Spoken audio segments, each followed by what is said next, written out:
Hi everyone, hope you've all had a really good week. So we're back on the system of having a small youth contemplation before the talk. It's just like a 5-minute segment where it goes back to you guys for your space. So today we have Naomi Zaki, so we're very blessed to have her give us a 5-minute contemplation.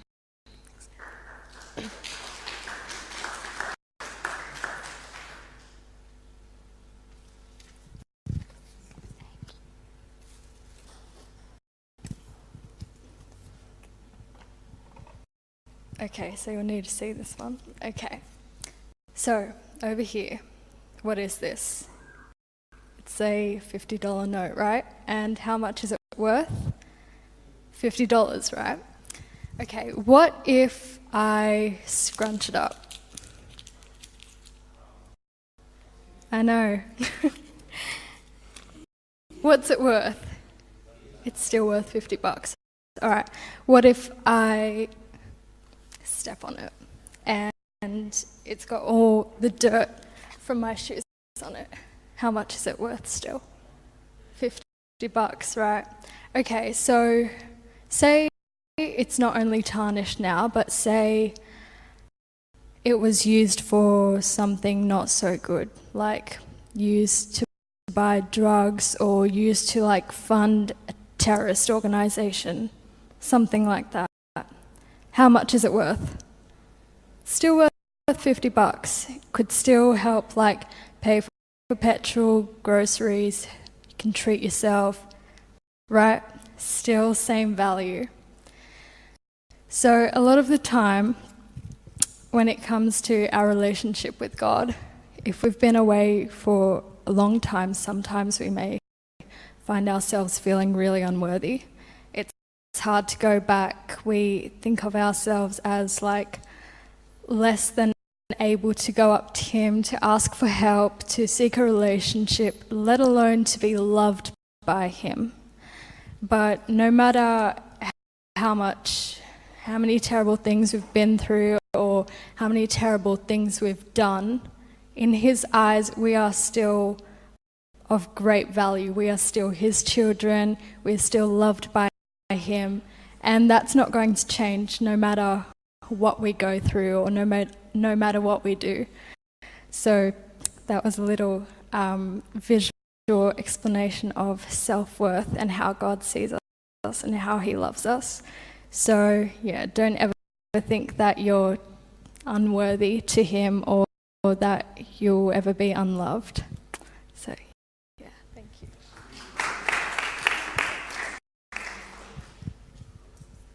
That was awesome, Naomi. Thank you for that.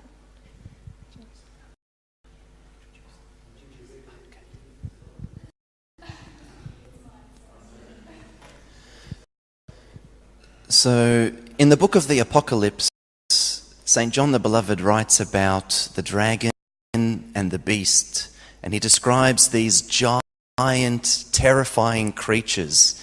And essentially we know that the dragon and the beast and the false prophet are all iterations of the evil one, all right? The one that faces us and the one that we face every day. And so we're very, very blessed today to welcome Fr.George to talk to us about facing our giants, the evil that we face every day. Thank you. I think it's thank you. Is it a movie? There's a movie called Facing the Giants.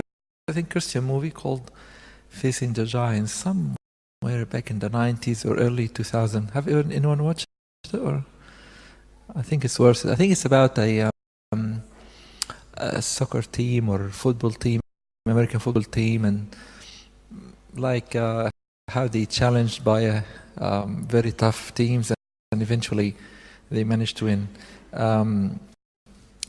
It's got that beautiful, of course, drama and spirituality in it. It's a Christian movie.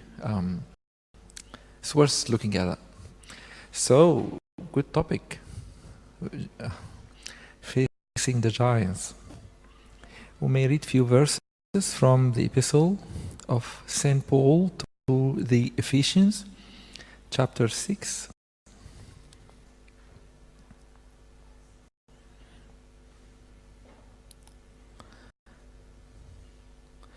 from verse 10,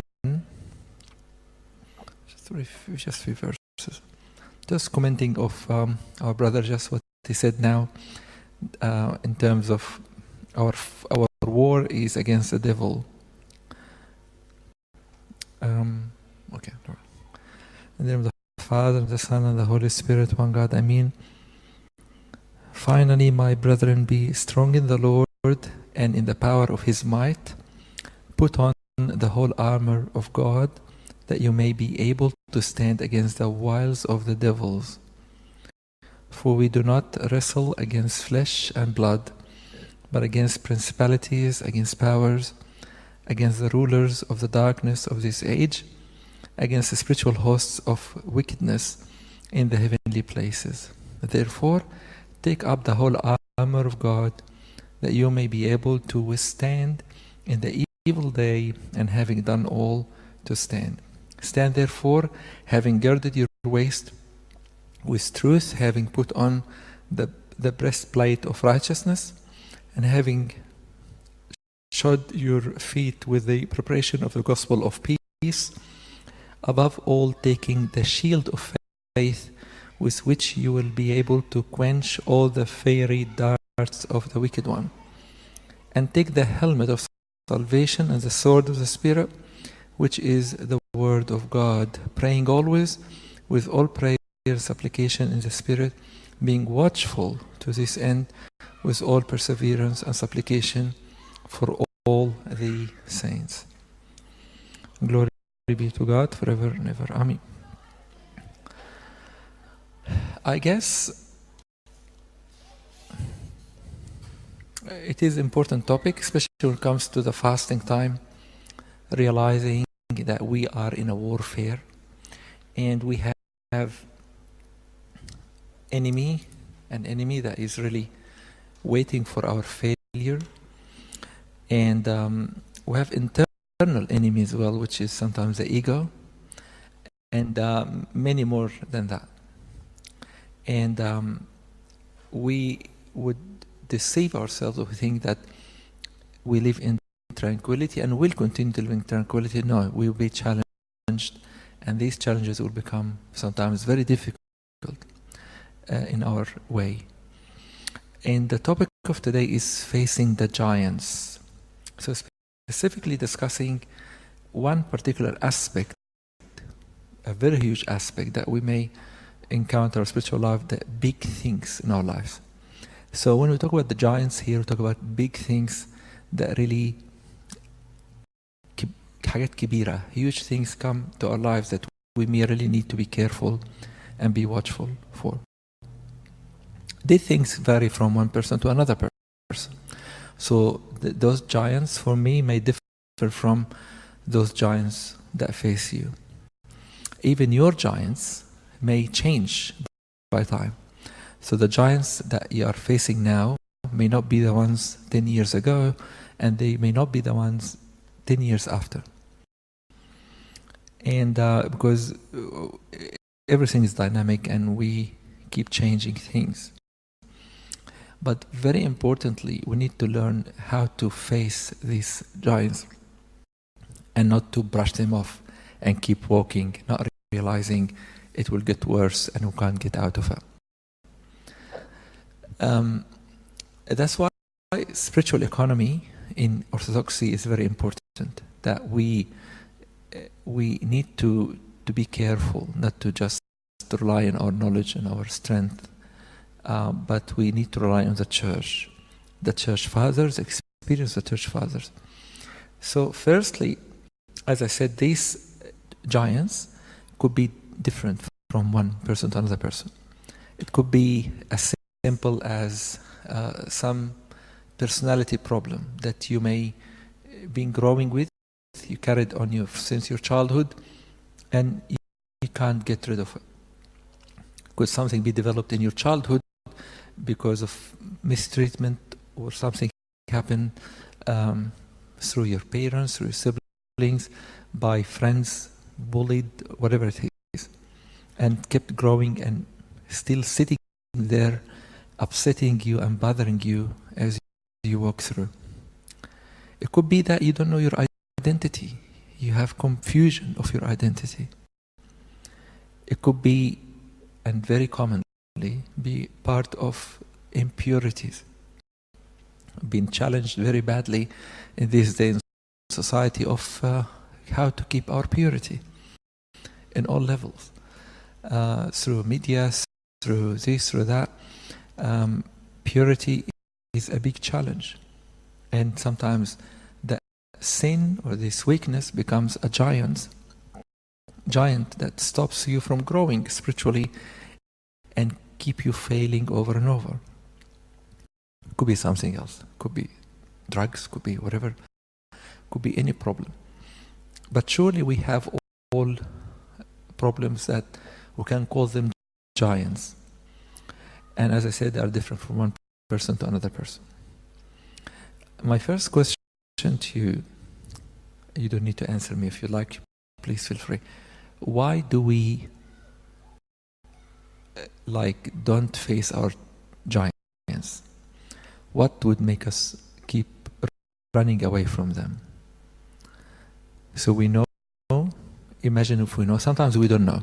So some aspect of it, I don't realize this is a problem. Then that's an answer, one of the answers. That I'm not facing these giants because I really don't realize these are problems. There's not a problem. I can't see there a problem. Whether I'm busy in my life that I don't really look carefully into it, or don't spend time with myself to analyze what's happening in my life, and I don't see them as giants. That's one answer.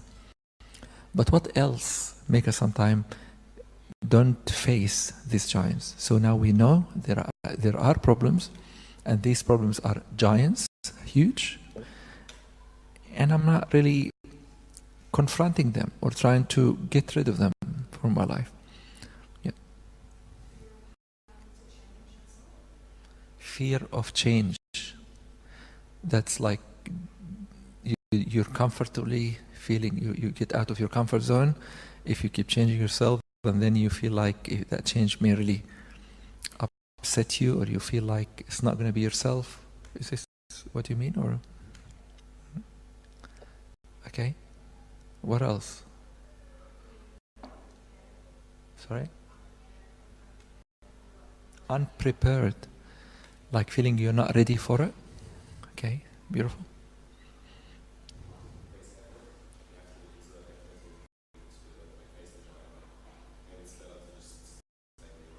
Okay, well, I love the very frank answer. Yes, that I gotta work hard into it. I'm not ready for it. I wanna enjoy my life, kind of. Yeah. Yeah.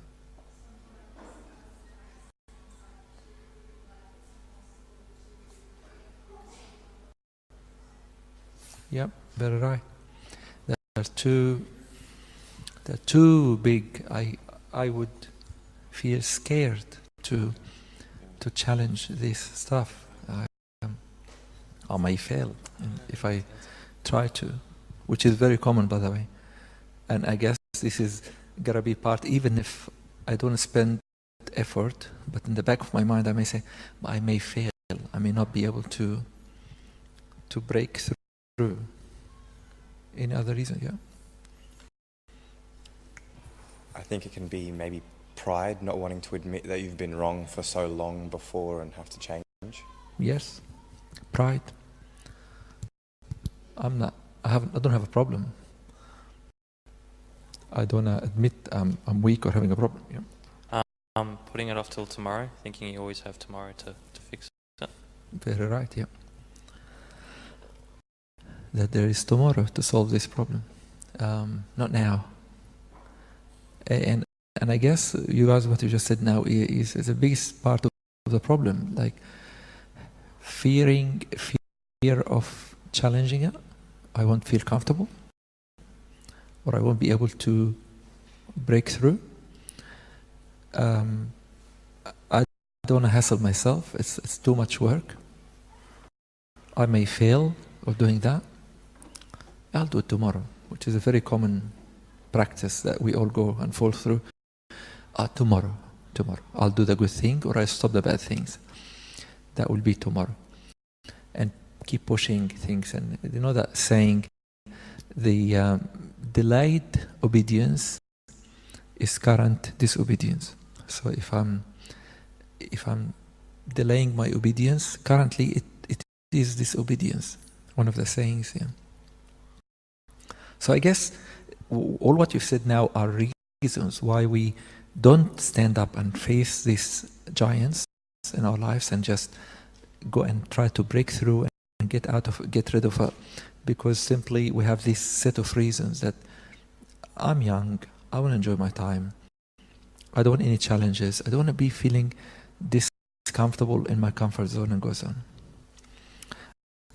I guess one very important thing we need to do when you talk about solution for what to come, forget about what happened. So as we said, giants are dynamic, keep changing. Some of them remain with us till we grow and become old, as we may discuss that now. And some of these giants change as we grow. But we stop loss. There's something in accountancy. There's a procedure in account called stop loss. So if you keep losing, be wise and stop loss. It's okay, we can fix the loss later. What happened, we can deal with it, but for time being, we don't need to continue losing. So we need to stop loss. What I mean by saying that, many things, but one of them is I need to think correctly. I don't need to have that ego and pride and admit that I know everything. I'm intellectually smart and I can solve everything. I have to be humble here, stand with myself. Analyzing that, one thing I need to analyze is why I have gone through, why that happened to me. Because I was not circumspectly looking at these things. There's a nice verse of St. Paul. He said, walk circumspectly, carefully, watch your step.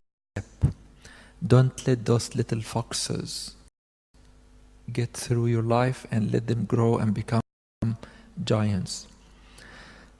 That story, I'm going to tell you a story that was said to me by someone, a student actually in our school, and he heard this from the vet who looks after his pets. It happened that guy, he grows snakes. That's why I say pests. He loves snakes. It's okay. So that story said to him by his vet. You might have heard it before, or different versions to it, but this is a real testimony happened to someone in Australia. A lady found a baby snake. She loves snake. She brought the baby snake in the house, put it in a jar, and kept growing. And she loves all kinds of pets, really, but she had not much experience of snakes. And as the snake grew and filled in the jar, she kindly took the snake out of the jar, kept it running in some area anyway, like felt very comfortable with that snake, kept growing and growing, gave it eggs and dead rats and stuff like that to feed. That snake has grown and become a bit longer. And she used actually to let the snake sleep on bed next to her. And as the snake grows, she's not really watching carefully what's happening. That snake start to, at a certain point of time, he get used to a certain diet. If every few days, give the snake an egg or I don't know, a dead rat, whatever. The snake refused to eat, so kept starving itself, and start to do some kind of convulsion with its body trapped on itself, and keep doing that action for a while, like few times a day, or stretching, and still like a rod with no movement whatsoever for a while. And then she decided to see the vet. She went to the vet, and the vet told her, she told the snake with her, your snake is ready to swallow you.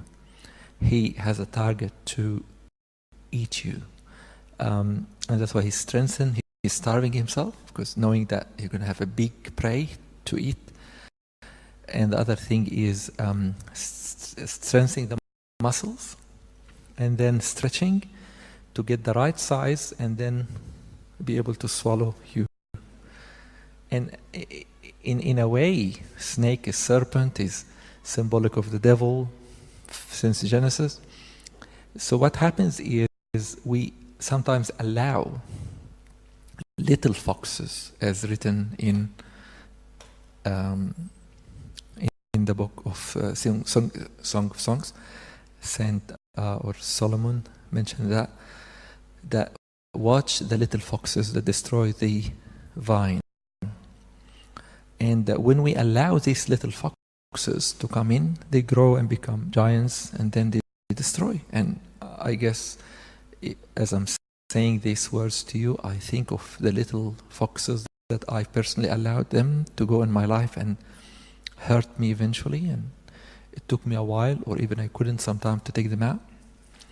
And I'm sure what I'm saying reflects to you some of these weaknesses that you may allowed it and it grown. So step number 1 is walk circumspectly, walk carefully, be careful, don't keep losing, watch your step and watch what you are putting inside your mind and your thoughts and your actions, your habits, so you may not fall into one of these big traps that you can't get out of it. And what I'm saying to you, God forbid, I hope none of you have gone through these experiences of drugs. This is how it started, and that's how it happens. And one little mistake could destroy many youth, as you're aware. And we hear drama every month, I would say. Someone just out of embarrassment in a social gathering, being offered cocaine or ice or something like that. Yeah, why not? And then can't get out of it, and going through rehab and many problems like that. So what I'm trying to say, that we, in many cases, we are some lenient in some circumstances by allowing this stuff to walk through, and it's okay. I'd like to have some fun, little fun here or there, not realizing that there's a time may come where I would really struggle, or these little foxes that become giants and I can't really kick out of my life easily. Another methodology, or another way we need to look at, is seeking help. Our pride and our private life, I feel things are private and everything is really belong to me, in many cases stop us from going and talk to someone. And that's why we do encourage young kids to practice sacraments of confession since very, very young age. Because some people who don't really practice sacrament of confession, when I say confession, breaking myself in front of Abuna and admit my weaknesses. Because many times confession just some kind of, psychological release, that I say something upsets me, but not rather coming and breaking my ego and say my weaknesses loudly in front of Abuna. So one of these problems that many people would face when they have these giants are recognized in my life, but I'm not going to ask for help. My pride, my privacy, my ego would stop me from going and saying this. What they're going to talk, what they're going to say about me. I'm so embarrassed to admit my weakness. I'm so embarrassed how they judge me, and goes on and on and on.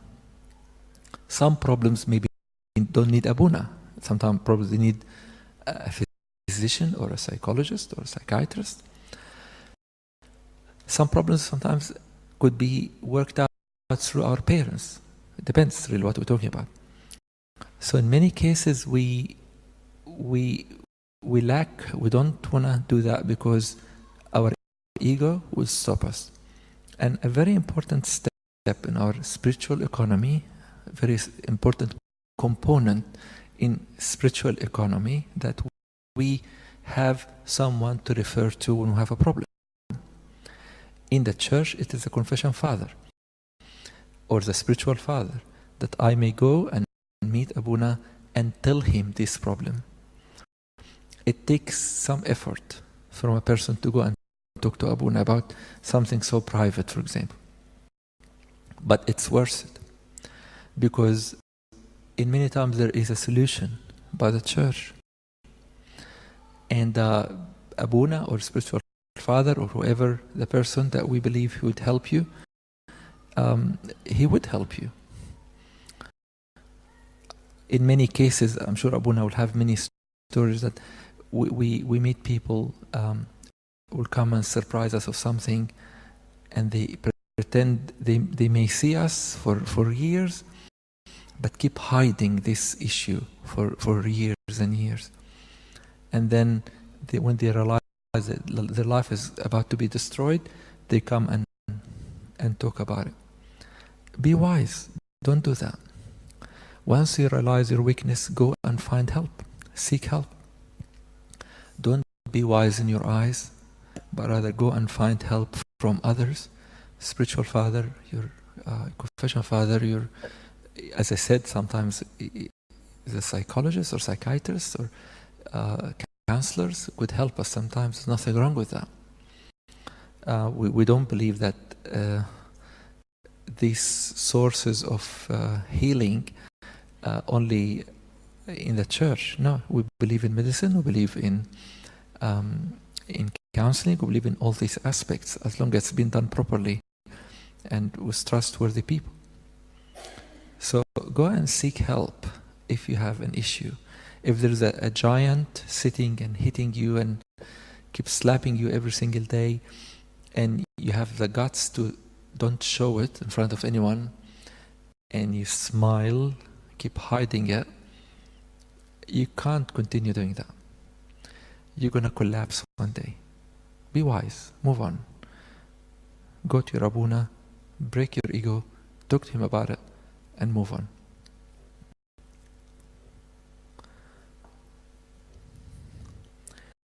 A very important aspect to break through, as I said in our spiritual economy, is humbleness. When that title was given to me by Abuna, Face a Giant, first thing hits my mind is David and Goliath. First thing, the Goliath is of course a giant, and David the little one. But very importantly, that understanding that victory is from the Lord. It's not from me. I may use tools, but the victory comes from the Lord, which requires humbleness. A way of being healed and getting through this problem, getting to break through from these problems, is I'll be humbling myself. And in the Desert Fathers in particular, we read many stories of the fathers of how they confronted the devil in many ways, many aspects, through humility. Humility quench the strength and the fire of the devil.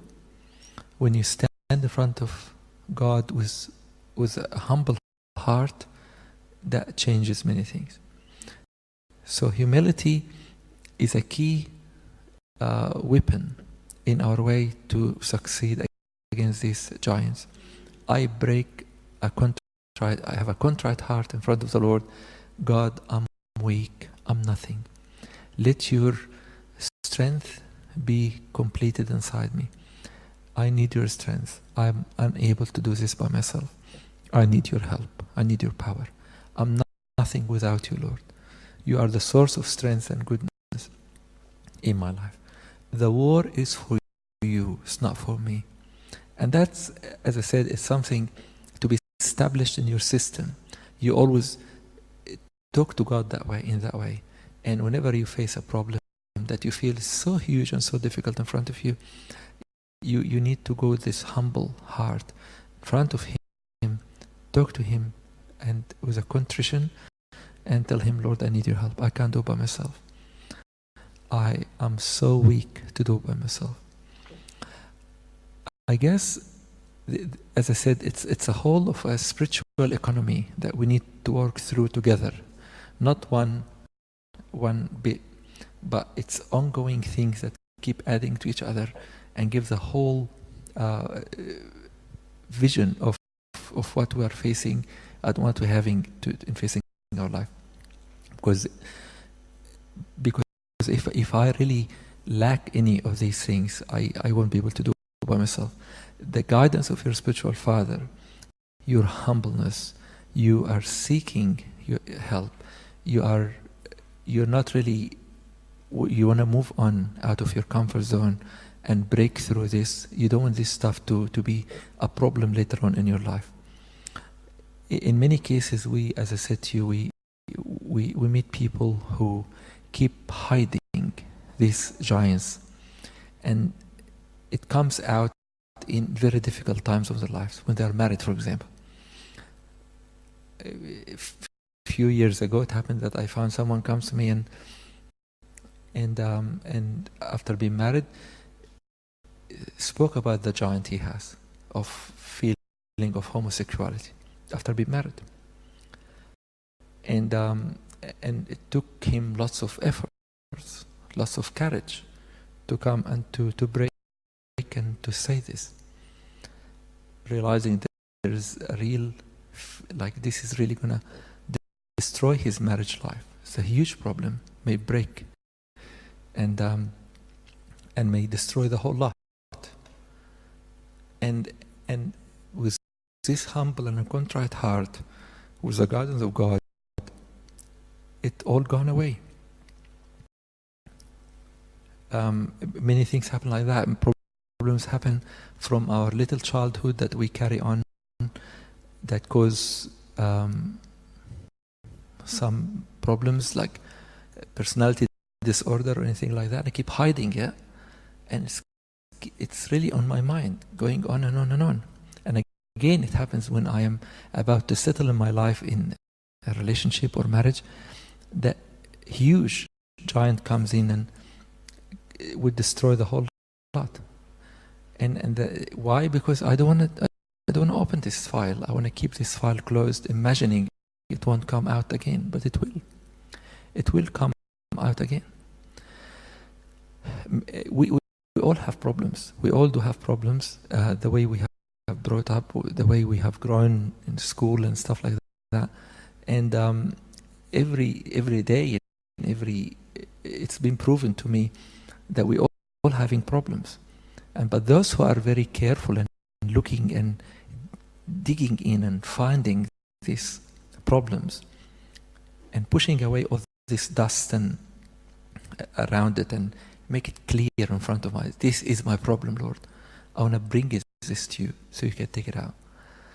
And carefully, I don't want to commit myself to another giant that may grow inside me and keep hitting me later when I'm 40 or 50 years old. As I said to you, people may grow and having many problems that have been resolved that upset their lives. That's why we see, like, surprisingly, many times we see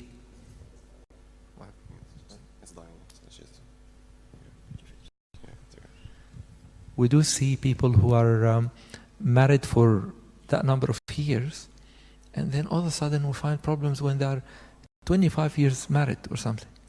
And why, where, when that happened? That's just been hidden inside and kept inside and hasn't been dealt with. We have many remedies in the church. The sacraments is one of them, and definitely confession is a very key weapon of how we can get over our weaknesses. And I encourage you from all my heart, it takes you an effort, not just to say the obvious things when you go for confession, but keep digging in, find these ones that you know they are bothering you, and get you out of your comfort zone to spell it out and to say it in front of Abuna. Because when you do this, this is part of maybe half of the solution, if not more.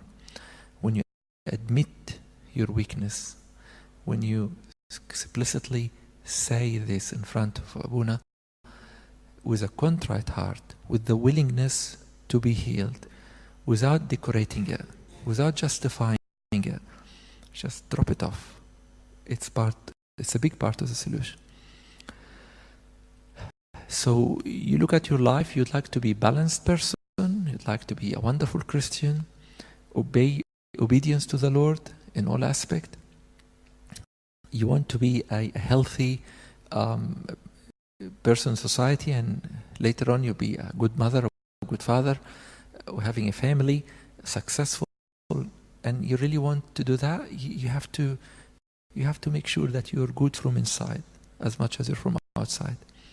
As much as you look after your looking, your dress, your car, your whatever, look after your spiritual life and seek and fetch on those things are hiding inside that you may be able to take them out. Your personal relationship with God is a key element of this. Going to church is not enough, but the fellowship and to be Christ-centered is a key of this as well. In many cases, going to church and just to regularly attend the church, and this is not enough. But to have that personalized relationship with Christ is really the key that you really need to take with you to fight the fight, to run the race, to win in this struggle of our spiritual life. Very recently, I end up with this story. You may heard very recently about a person who is not Coptic. He joined the Coptic church. He's not he has some Coptic blood, but he's not purely Coptic. Anyway, he was in the news a few days ago of a case that he was involved in, of a car accident where he killed his nephew. Anyone have heard this? Robert Shashati, that's his name. That happened back in 2016. I've met him 9 years ago. I'm saying that because it's publicly in the news. So I'm not saying confessions of anything. Everything was written and everything was published. 9 years ago, I've met him. He was struggling in his life. A big deal of many problems. He's married and having children, having problems in his business, his life, his spiritual life, habits, and so on. And he was trying, but things got worse. His brother, young, he was not that old, he passed away suddenly, and then he was not really over his weaknesses of drugs and stuff like that. He was taking his own kids and his nephews on a holiday somewhere in Newcastle, and driving his car, and traffic was bad. He was not really himself, so he took a shortcut. He went on the grass and just kept driving very fast, ignoring the traffic. And there was a ditch, whatever, so the car just slipped down, and his nephew hit the window glass and died instantly.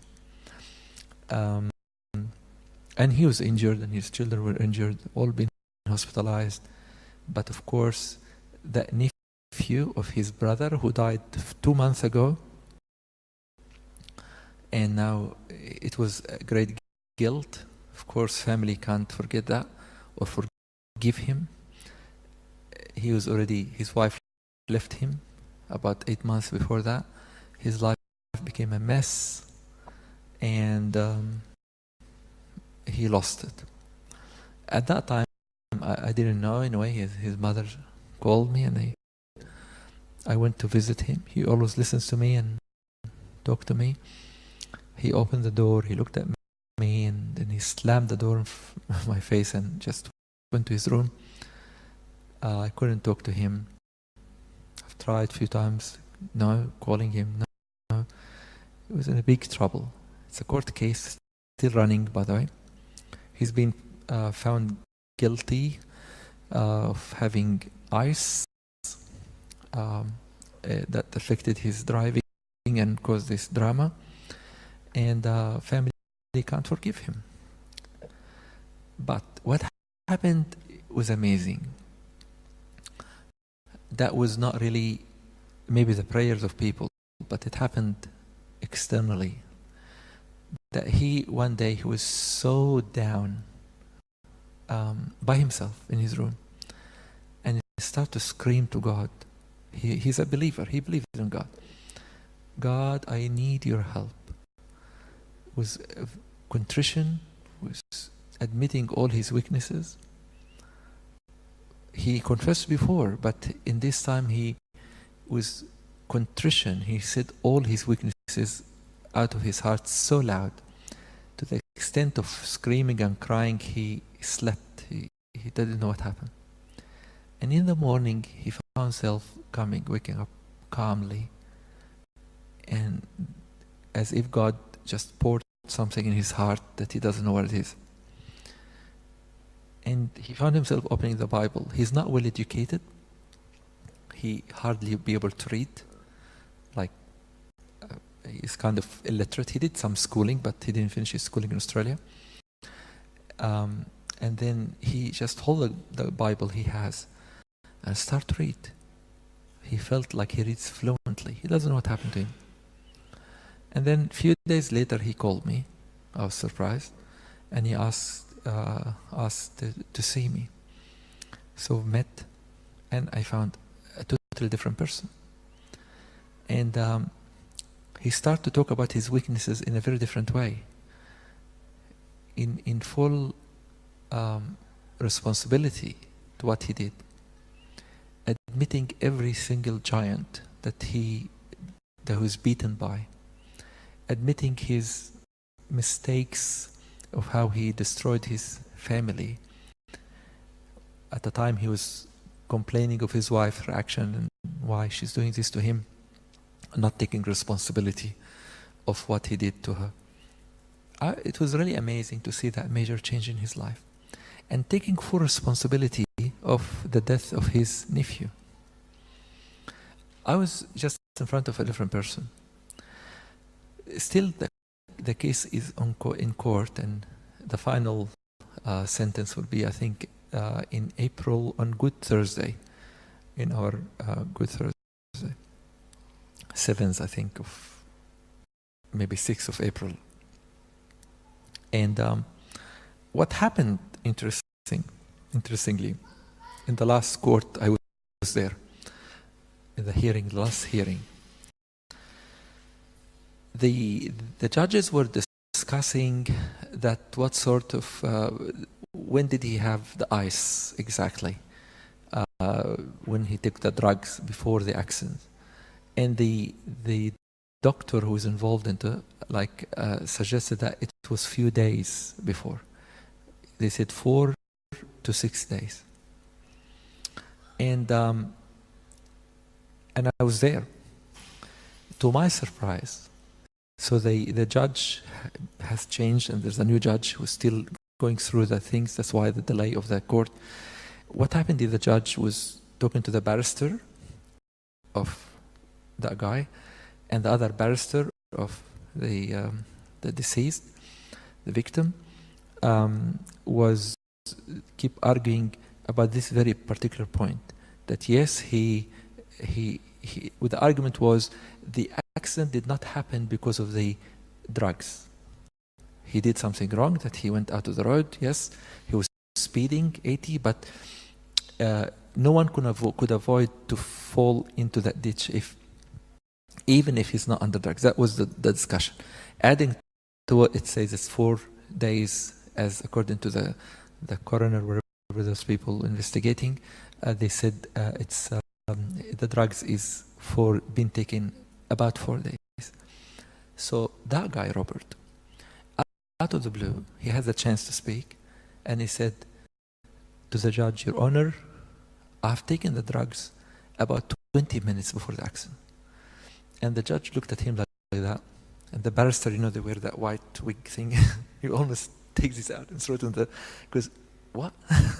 You destroying everything like that? It was the news, actually, in Channel 9. It's been challenged by the commentator, like, why did you hide all this information for all these years? So in the middle of the break, I had the chance to come to talk to him. I went to support him. Because I know he's ready to take a punishment. But he is facing his weaknesses with lots of courage as a man. I'm taking responsibility of what happened to me and what I have done. And he said in his statement, I wish I take that death sentence of my nephew. I'd like to be instead of him. He said that very courageously and very sincerely.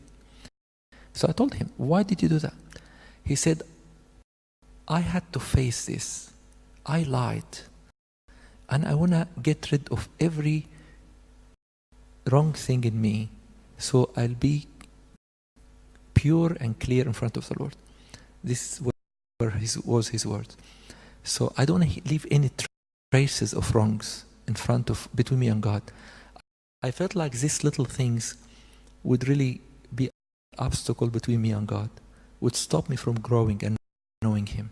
So I was searching and thinking of anything wrong I have done, to say it clearly, to get rid of it, confess it, that I may get rid of every giant inside me. And I was really moved of this courage. Honestly, not many people would do that. And many times we get very deceptive to get around things. But to have this courage, because that may affect the final sentence. As we were thinking of between 7 and 9 years, God knows what may happen. I'm sure God won't leave him to suffer. God will be always with that person because of his honesty and his courage to stand up and admit and be responsible of this. And I ask you guys to pray for him and keep watching the news on a Good Thursday, the final sentence for that person. Robert Shasheti, that's his name. I'm trying to say to you that in many times we need to be courageous to spill out our weaknesses, to come with boldness and with a contrition of the heart and say this and that to the person we believe would be able to help us. And in many cases, this stuff gone away, been fixed, and we get redeemed and healed from inside through the grace of the work of the Holy Spirit. I'll finish my talk in here, and if you have any comment or like to add something, please feel free. Glory be to God forever and ever. Amen.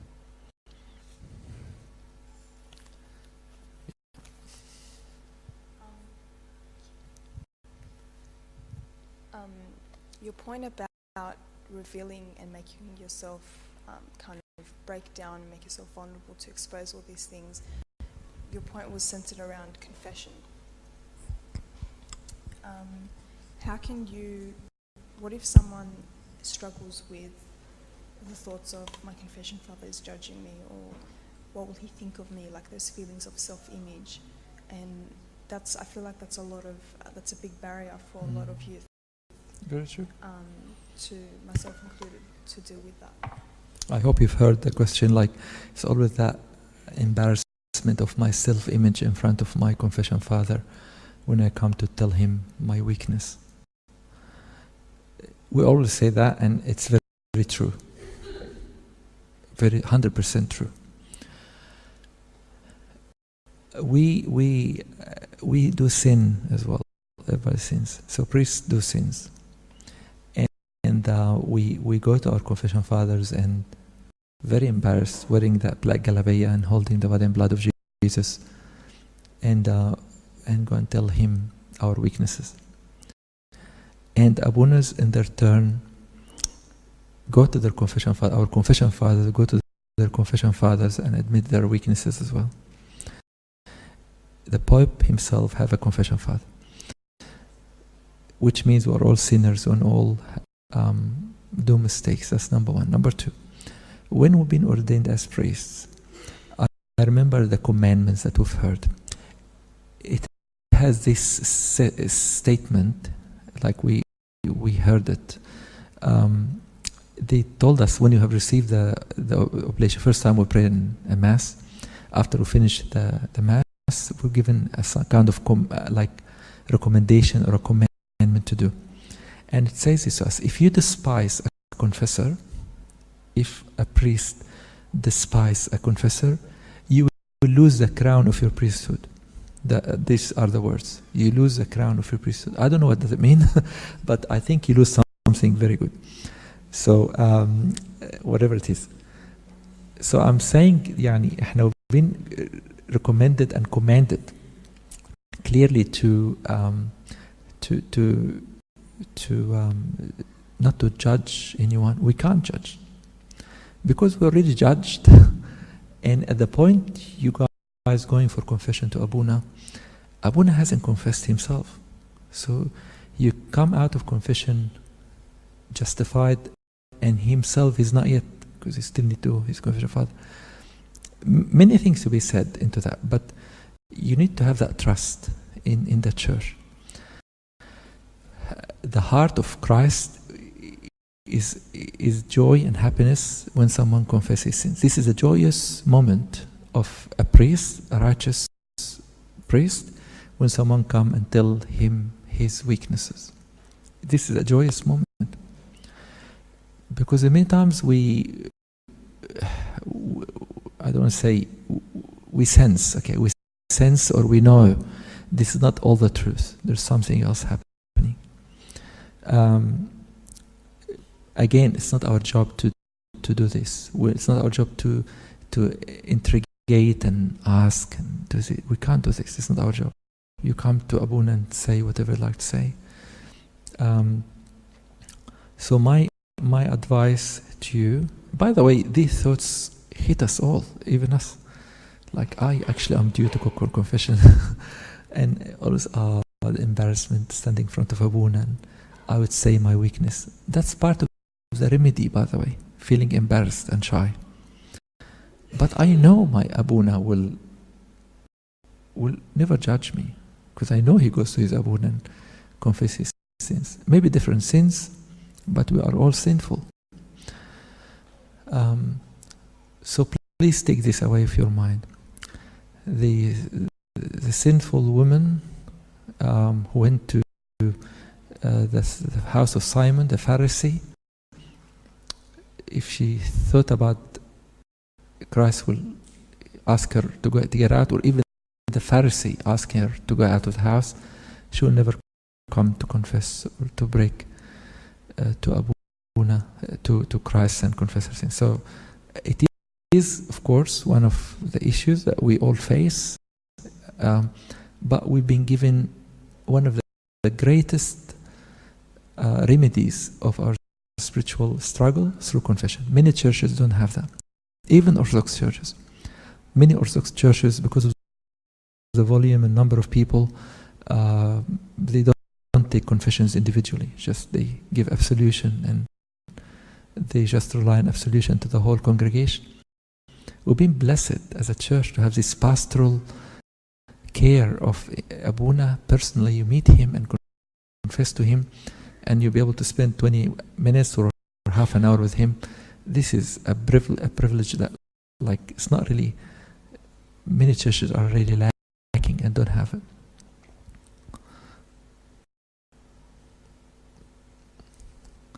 Any questions? Abuna, you have any thoughts, any comments?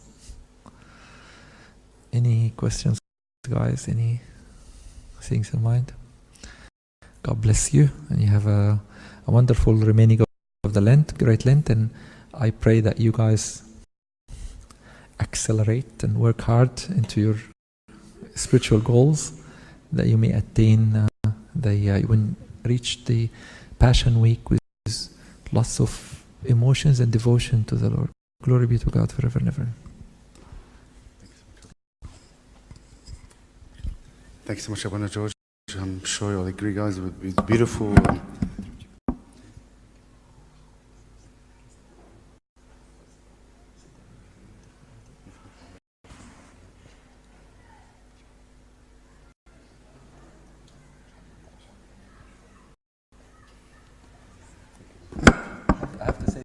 We thank Abuna very much because we trouble him. Abuna serves in 2 colleges now, St. Mary's College and St. Mark's College, and يعني really burden him. And ربنا يخليه لنا بجد. You guys are blessed to have Abuna. You're lucky to have Abuna with you. He's a great blessing to you. God bless you. Thanks so much, Abuna George. It's a beautiful talk, and don't worry, I'll tell you. And it's so touching to hear the stories, beautiful stories that Abuna touch our hearts with, to let us really fully understand, to face our giants. And as Abuna was talking about confession, you'll be surprised to hear that actually some people from other churches, non-Orthodox churches, they approach us and they say, we heard about your confessions and would like to come and confess in your church. That's how people are really attracted to the concept of confession and actually sitting down with the priest and talking. So these people that we don't know are people from other denomination. And I wonder, and I think to myself, how many of our youth actually do not practice that sacrament without which we'll never get forgiveness of sins. So as Abuna touched on it today, please, take it especially during this great fast. And this is we call the period of repentance. Please do not ignore that sacrament of repentance, because this is the key to heaven, guys. This is God is giving the chance for us to be able to have everything wiped and start on a clean, pure page.